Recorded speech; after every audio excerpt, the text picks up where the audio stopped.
first met as doctoral students. Yes, I remember meeting Bonnie as a yeah. doctoral student. We were both doc students. You were Yeah, at a conference in California where we had the chance to meet. And since then, I've been a massive fan and have had the pleasure of having Bonnie join us after having an illustrious career at University of New Mexico to come and join us here at the Indigenous Wellness Research Institute, where she currently is a full professor and has, and actually recently retired, but semi-retired professor. In yeah. fact, So I'm a professor emeritus. yes. Yeah, But we still claim you 100% anyway. So, yeah, and Bonnie brings incredible, deep theoretical knowledge and experience with her public health, both in practice, and she actually started in HIV work as a practitioner, all the way up to doing leading the Indigenous HIV/AIDS Research Training Institute, a grant that we co-shared together for a number of years in training HIV. Indigenous people in HIV research. So Bonnie's had an amazing career from practice all the way to policy and has put forward a lot of great work with respect to HIV, but she's really the OG when it comes to community-based participatory research. And she's not only walked the talk and has done that work, but she actually has been the person who's led the theoretical development for many, many years around CBPR and other forms of community engaged research. And she's actually had an R01 to help to actually examine CBPR and the processes around CBPR. And she's, I think your latest edition just came out again just last year for updating the CBPR text that she and her colleagues have written. I'm sure she'll attach the annotated bibliography to the chat. and without further ado, it's only 192 pages. Yeah. I love those. And Bonnie also is Indigenous from, she identifies as mixed race. She's Opelousas Cochata and also the other tribe that I'm blanking on right now in Louisiana. And so we're really thrilled that she's here with us today. And Bonnie, thank you for joining us and welcome. Yes, I'm happy to see you all. I feel like I'm in a homeroom or something with the people that are here, particularly you, Karina. We need to get together. Yeah.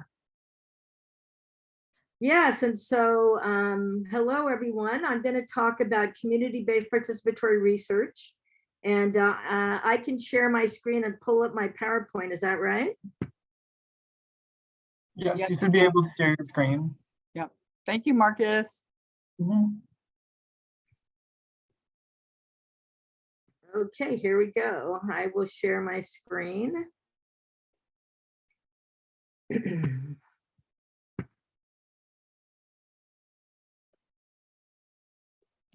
Oops. Okay, let me go back to, let's see, Zoom and share screen. Here we go. Now I will play from the start. Okay, everybody. I'm going to be talking about community-based participatory research. And that is a way of doing research that definitely involves the community that you're going to do research in. And why do we need to do that? Well, here is my social location, which is a very important part of CBPR. You need to know where you're from. You need to know what impact your community has had on the community that you want to work on. And you need to know what community you're from, the impact that research and science has had on your community. That's part of doing CBPR, knowing your social location. And I did help edit the latest textbook on community-based participatory research. So I feel like I am in the middle of the community that does this type of research. Barbara Israel and Jeannie Ng and all of our peeps over at University of Michigan, and then Nina and me and Meredith Minkler at University of New Mexico, UC Berkeley. John Etzel is actually in Aotearoa, New Zealand, and I am with Karina. Karina recruited me to the University of Washington, the Indigenous Wellness Research Institute. And it really made Nina Wallerstein cry, but I came anyway. So CBPR and you, have you experienced any unconscious bias in higher education?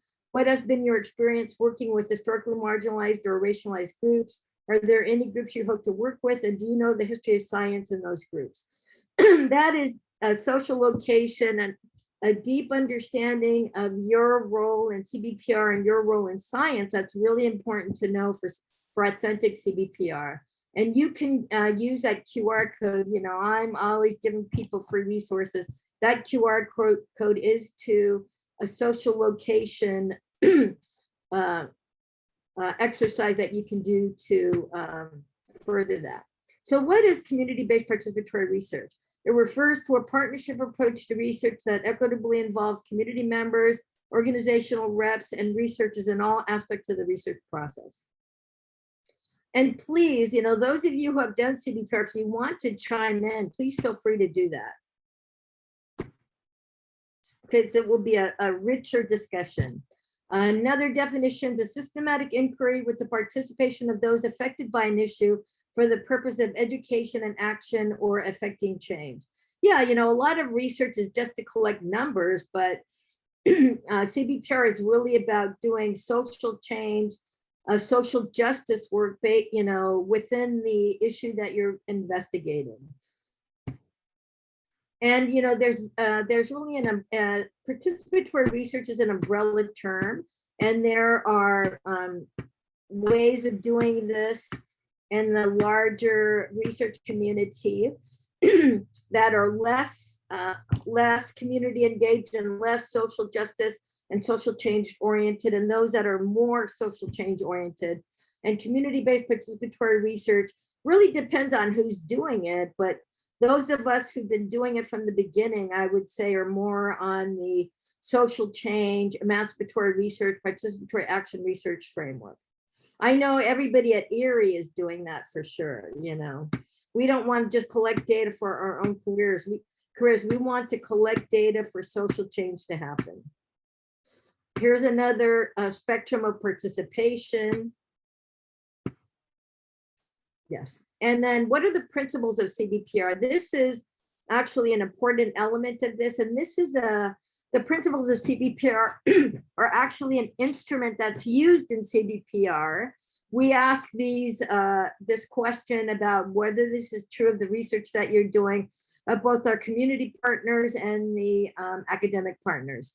It emphasizes local relevance and ecological perspectives that recognizes multiple determinants.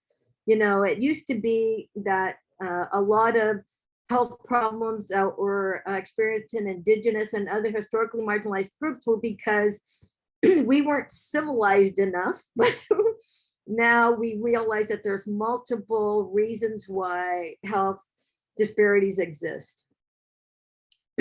Another principle is that CBPR involves systems development through cyclical and iterative processes. It disseminates findings and knowledge to all in a way that is going to be useful to all. It involves long-term processes and commitment. It recognizes community as a unit of identity versus recognizing an individual as a unit of identity, particularly in Indian country. You know, you have to get tribal approval before you can do research in Indian country versus getting individual approval. Of course, you do have to get individual approval too, but you need tribal and urban Indian approval as well. That is one way that community is recognized as a unit of identity. It builds on strength and resources. That's even huger now. And it facilitates partnerships in all research phases, if that's possible. I think that's one of the weaker elements of CBPR. It promotes co-learning and capacity building and seeks balance between research and action. What are the principles for tribes? Don't plan about us without us. Actually, other historically marginalized communities have taken that motto as well. I don't know if they attribute it to Indian country, but I think it was first, yeah, this is 2001. All tribal systems shall be respected and honored, emphasizing policy building and bridging, not a policy wall. Policies shall not bypass tribal government review and approval. Tribally specific data shall not be published without prior consultation and consent. Actually, I just saw that the NIH has a new document about tribal, about use of tribal data. I haven't read it yet. Maybe some of you know about that. And that the data belongs to the tribe. To use any of the data and to publish any specific papers, you have to go through the tribal IRB or the or the approval process of the organization. I worked a lot with tribal colleges, and the tribal college data research committee had to approve every paper that we wanted to publish. Community placed versus participatory. A lot of people will say, oh yeah, we're doing CBPR just because they're collecting community data, but that is not participatory research. Some of the questions that make it participatory are: who chose the problem to be studied? How is the budget divided? What is the ideological or causal theory? Is there an intervention or service component? A lot of tribal and historically marginalized groups don't want just data collected on health disparities. They want an intervention, a strength-based, resiliency-based, cultural revitalization intervention to be part of it. Where are the results disseminated? Who designed the intervention? Who made the research policy decisions? And who writes the papers and makes presentations? And who owns the data? What's the rationale for partnership research? Why do we need to do this? Because research is controlled by people in power. Here's an example. So when I was first at the University of New Mexico, and I was already doing community-based research or community engaged research before there was a term for it. I was working with the Navajo Nation and with urban Indian communities. And the Navajo Nation was one of the first tribal, large tribes to actually develop their own institutional review board. And, anybody who wanted to come on the reservation and do research on the nation needed to go through the Navajo Nation Institutional Review Board. And the founder, Beverly Pigman, said, Bonnie, go find me some bad research or, some early research so we can show researchers why there needs to be tribal approval. And I have nearly 300 articles like this. The ones that I'm highlighting here are some of the more egregious racist, sexist, homophobic articles, but and they're usually, this is Southwestern tribes, the Navajo, the Apache, and other Pueblo tribes, but there are articles like this for most tribes in the United States, and you can go find them. I mean, that would be an excellent thing for you to do, is look at the New Mexico Tribal Health Database, Tribal Health, database, and look for bad articles in the tribes or the communities that you're working in. That would be an excellent place to start. Here's one, this is showing that this is exactly what Western medicine wanted to do. It wanted to supplant the medicine man and get rid of any indigenous practices, and, bring in Western medicine. And now that we know, environmental research right now is going back to traditional indigenous practices for their, latest, most advanced research is indigenous practices that they tried to get rid of 100 years ago. Look at some of these articles, they're crazy. The comparison of the intelligence of Mexican and mixed and full-blood Indian children. Guess who were the smartest in this article? It was the people who had the most European American blood in them were considered the smartest ones. And then look at this terrible article, boy. Concerning American Indian womanhood and ethnological study. This study says that Native women, particularly women of the Southwest, have absolutely no wisdom or practices that are useful for motherhood. That actually a lot of children die, not because they have been, herded into reservations without any food or clothing or shelter, but because, their culture doesn't have any mothering skills to it. It's an incredibly racist, sexist article. And then here's an article actually written in 1961. Here we have a a person on the Navajo reservation. He spoke 3 languages. He spoke English, Spanish, and Navajo. He was an interpreter. He was a health educator. He was a health systems navigator, both for the early Indian Health Service and for the Navajo Nation, Dene Nation traditional health services practices. He was a medicine person. Also, and medicine people in Dene Nations or Navajo, a lot of them had one particular medicine, a medicine or condition that they would have traditional medicine for. And he had one condition. And the biggest, the highest respect that the federal Indian Health Service could give him is that he was a driver for a community-based nurse. And she's writing this article about him back in 1961. And what are some of the theories underlying CBPR? There are a lot of traditional based theories right now, particularly resiliency based and strength-based interventions that are based on a lot of indigenous theories, old indigenous ways of knowing and indigenous theories.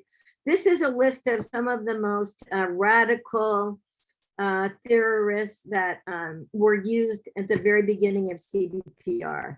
And actually, I love this decolonization of knowledge, epistemicide, and you can actually have access to these theories by taking your phone out and going to your camera and scanning these QR codes, and it'll take you to the link where you can download these articles. And this is a pretty recent theoretical approach of the South, of the indigenous South and of the South. And it's about how Western knowledge is really just based on Western European theories that were absolutely developed in order to colonize and settler colonize the world. So they're absolutely not appropriate. Here's a very excellent book that you can download for free. And its underlying system is that the understanding of the world is much broader than the Western understanding of the world, which is what a lot of Western theories of research are based on, and that there is no global social justice without global cognitive justice. I love that, which means ways of knowing of historically marginalized groups have to be brought in, and a crucial epistemological transformation is required to reinvent social emancipation on a global scale. Social emancipation used to mean that everyone would become Western and act like, Western European white people, but that was just in order to make the entire world subjects of Western capitalism, the whole world needed to be a target for Western advanced laissez-faire capitalism. And that was what the main purpose of research was. Here's another excellent book, Miranda Fricker, Epistemic Injustice. Distributive epistemic injustice is the unfair distribution of epistemic goods, which are knowledge development goods such as education or information. And then discriminatory epistemic injustice is that specifically epistemic kinds of wrong, which itself comes in 2 times. Testimonial injustice, which means that only Western testimonials were considered real important and valid, and hermeneutical injustice, which meant hermeneutical ways of knowing of historically marginalized groups weren't included in epistemic justice or epistemology. And then epistemic injustice in academic global health. Actually, there was a wonderful YouTube video that I was part of just a few years ago. A professor at UC Berkeley, a white male professor, came out with a book that said global health is absolutely epistemic injustice. And then testimonial injustice is a reduction in the credibility of the speaker due to prejudice in the hearer. You know, we don't want to hear what Indigenous people or other historically marginalized people want to say. We don't want to know what queer men or queer women want to say, or transgender people, because they're, you know, they don't have true knowledge. And then hermeneutical injustice is a reduction in the intelligibility of the experience of a person who is a member of a marginalized group, either to herself or to others, due to a lack of hermeneutical resources in the community.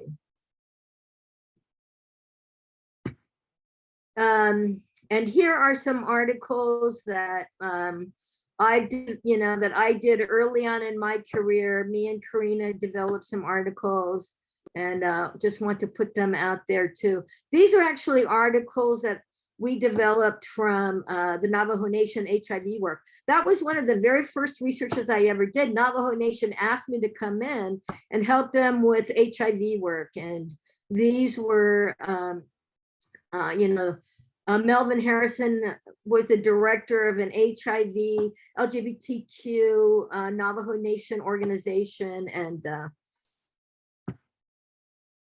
And actually, I just put, this is my old CBPR and HIV research. I just put one in the chat for you for a new one.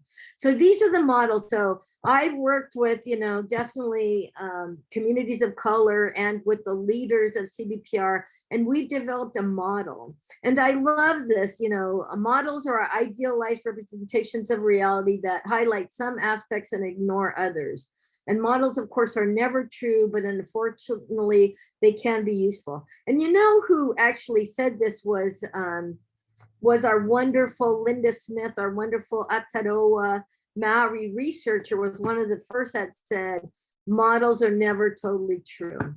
So here is our first models that we developed back in 2008 and 2010. You know, we did a huge literature search and a variety of different contexts, you know, not just health literature. We looked at literature across, you know, the academic field, and brought together any literature that looked at community engagement. And we developed a context, partnership process, the intervention and research that those two would lead to, and then outcomes. And the context were things like social economic status, place, history, environment, community safety, social and structural environment, capacity and readiness, the history of organizing, partnership capacity, you know, what community organizing and community social change was happening in the community you wanted to study, what were the national, local governance approvals of research and policies, what were the funding trends. You know, CBPR and community engaged research was only started to get funded in the 2010s and, you know, 2000s from the National Institutes of Health and CDC and others. And then what is the historic trust or mistrust between community-based organizations and academia, higher education? And then, you know, looking at the relationships, was there a partnership structure? Did academics, you know, have faith in community-based organizations and agencies, government organizations and healthcare organizations and academics? What were the partnership structures? Were they actually defined by rules and regulations? Were they written on paper? Were there participatory decision-making in those rules and regulations? And did people commit to using those partnership structures to do the research, or did they just say they would do it and then just go and do things on their own? And then we actually did participatory research. You know, we gathered together hundreds of participatory research projects and found that resource management, you know, the number of dollars to communities, the use of CBPR principles that I outlined earlier, formal agreements, partnership values, and bridging social capital were the things that had the biggest impact in authentic CBPR. And I'll tell you what those things are. Culture-centered interventions were, you know, in Indian country, my community partners, you know, I worked with tribal colleges, they said, if you're not doing culture-centered interventions, if you're not doing strength-based, resiliency-based cultural revitalization, we're not going to work with you. They just told us that right off the bat. So that's what we did. Community members involved in the research, which meant, we gave money to the community. Bi-directional translation, you translated academic terms to the community and you translated community terms to higher education and academia. And then the outcomes were university and community environments. These are the outcomes that we actually collected data on. Sustained partnership and progress. After one 5-year or 2 or 3 year research project was finished, did that group commit to more research together to do deeper investigation? Another thing we measured was stronger community voice and research. Were community measures collected? Were community values part of the collection, data collection process? We collected data on growth and skills and capacities. Did the academics feel like their skills were and capacities grew, and the same with community partners? And then we collected data on the impact of policies, social transformation, and research meeting community needs. We, ask about that, and we ask about health behaviors and health status changes. And then these are the things in red are the things that had the biggest impact on our research on authentic community interventions. Governance, approvals of research, making sure that communities had a way to approve and to govern the research and had an impact on what data was collected, what individuals in the communities, were part of the research. And then the partnership process, the things that had the most impact were formal agreements, resource management, percent of dollars to the community, measures of CBPR principles, measures of partnership values, and bridging social capital. Bridging social capital is when the academics hire people from the community for their research team. So they had research coordinators, research data collectors from the communities they were working with. And then we also had measures of respect and trust, leadership, where's their community leadership and participatory decision-making and things like that. And then partnership synergy is a measure used in a lot of CBPR projects, and community members involved in research activities was another important measure for our research. And then outcomes, sustainable partnerships and project, shared power relations and research, we collected that as an outcome. That was impacted by all of the other measures and all of the rest of these. And you have access to this this PowerPoint, so please do continue to, yeah. So this was a actually paper, a recent paper that we actually published with the National Congress of American Indians, who we know is a very big, important research, important organization in Indian country. The National Congress of American Indians and the National Congress of American Indians Policy Research Center that was actually started by Sarah Hicks, who was offered a job at Erie. And I've heard her say recently, she sure wished she had taken that job. And we know, this is really the key features of CBPR that are important for Indian country.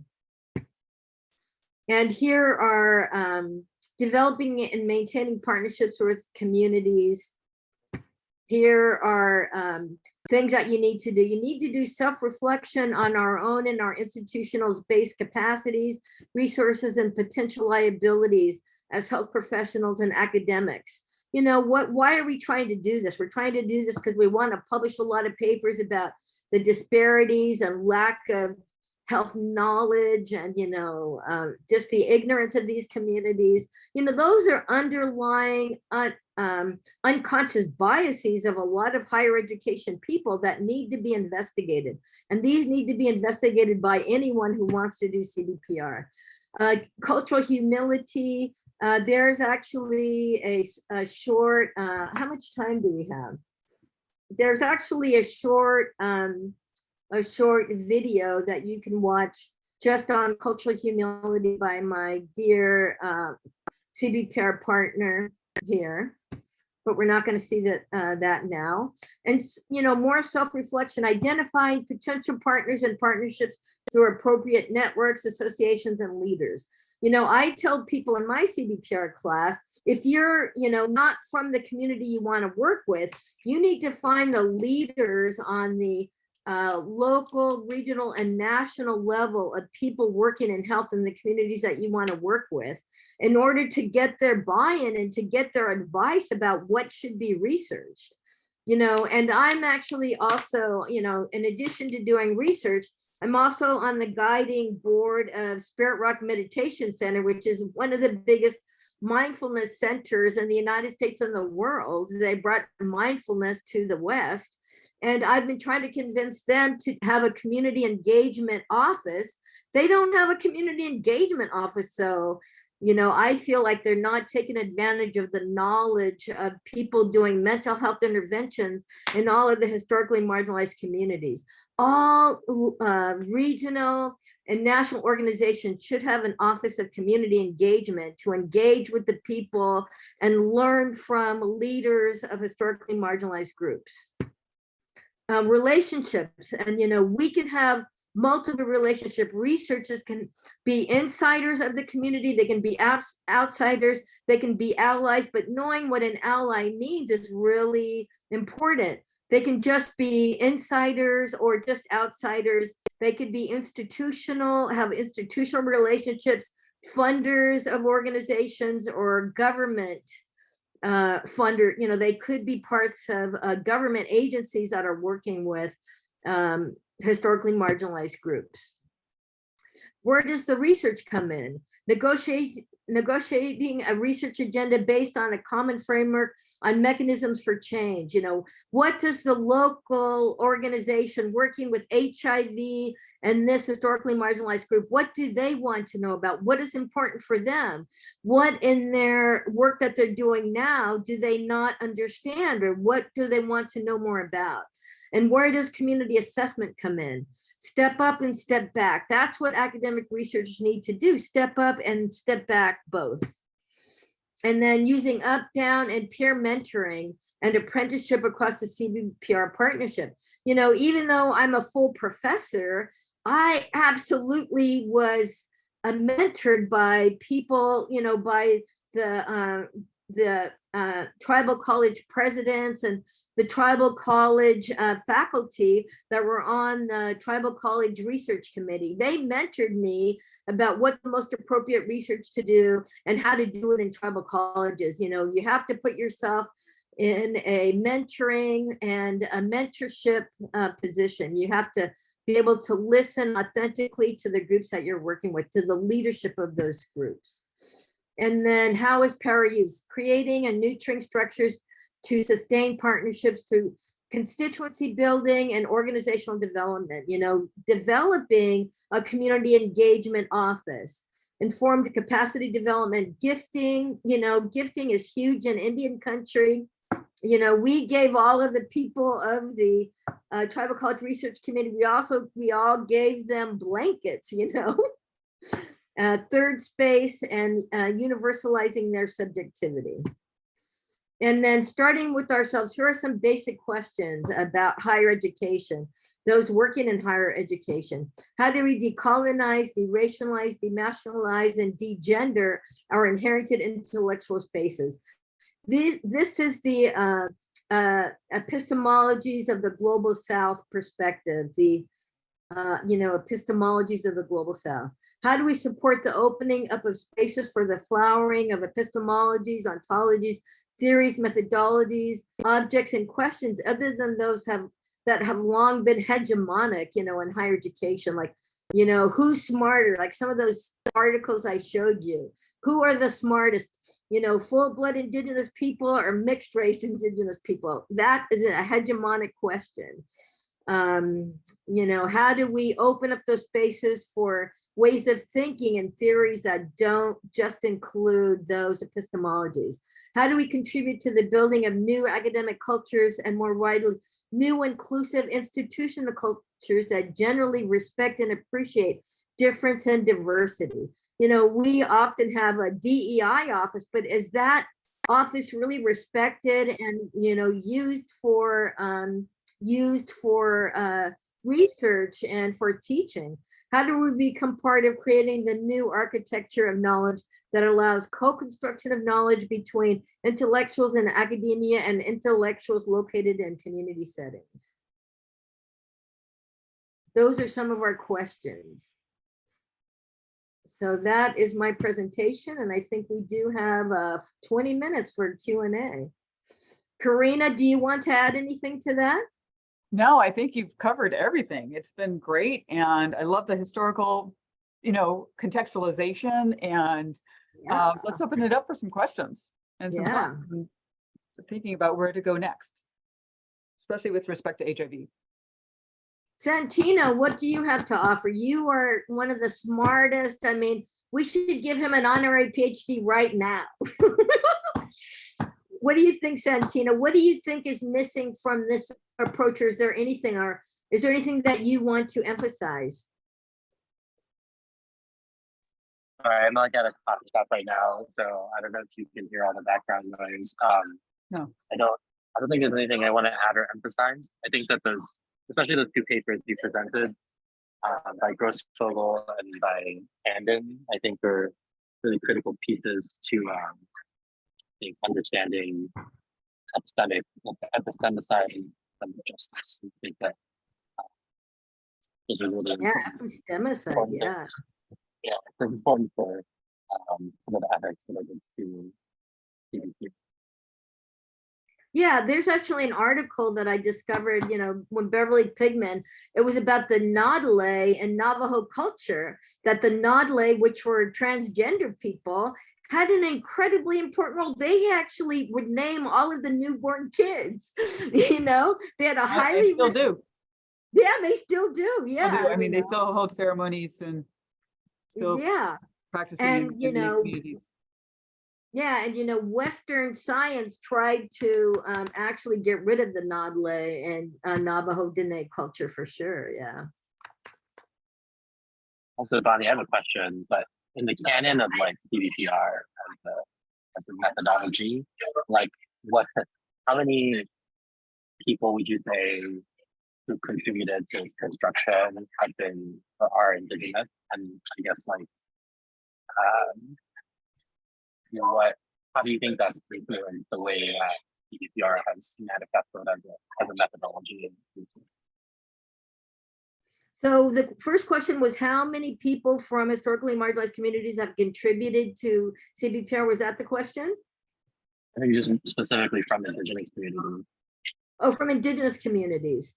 Well, I mean, I think a lot of us were doing this before there was a name for it. I mean, I was working exclusively in indigenous communities before CBPR was invented. And, you know, I'm sure that a lot, you know, Karina was too. A lot of us, we wanted to work in the communities that we were from in order to do something about the egregious health disparities. And we saw the incredible racism, you know. I was so happy that Beverly Pigman, you know, who didn't have a college degree, said, go show, you know, we want to show people just the terrible science.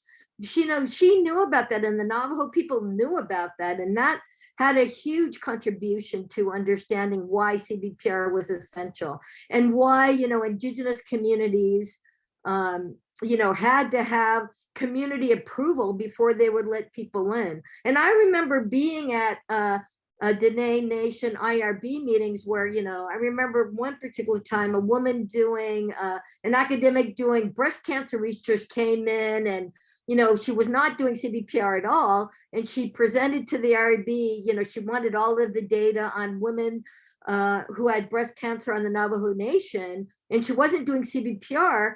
And, you know, the committee you know, she went out of the room for 2 minutes and she came back in and the committee said, no, you do not have our approval. And I saw her stomp out of the room. I mean, she just got so mad, she stomped out of the room. And it was like, she didn't even ask why, you know, talking about arrogant, man. So I think that, you know, it is, you know, what some of the principles and theories are, but I also think that Indigenous communities are much more involved in what research you can do because they have community approval processes. I think all historically marginalized communities can do that. Like Tino, the IPs, the Indigenous Pacific Islanders, I mean, do you guys have that rule too in order to do research in Indigenous PI communities, Pacific Islanders? I mean, I think it's harder for Pacific Islander communities because we don't have specific tribal governance structures other than in the local spaces, and many of our communities live in diaspora. So what tends to happen is kind of similar, I think, to what happened in like Alaska Native communities, where like different CBOs end up being sort of the like tribal governance that dictate a CBPR project. But it's highly dependent on where you are situated in the US. And also with urban Indian communities, right, too, as well. Yeah. Where, Yeah. CBOs serve as that sort of group to navigate that. Yeah, I don't know. I mean, you know this, but I've been working kind of with a sort of like a decentralized type of community organization that is not really engaged in the like nonprofit space. So it's a little different in sort of the ways that I do CBPR compared to more traditional forms of CBPR. Yeah, that's your, I mean, I hope that's one of the papers of your dissertation, man, because that's really important. That's really important to say, because there is no centralized approval process, what other checks on, you know, racism and sexism and homophobia can we have here? You know, what other ways can we have an impact where that's actually gonna have collect data that's going to have a social impact, a positive social impact? You know, that's an important question, I think.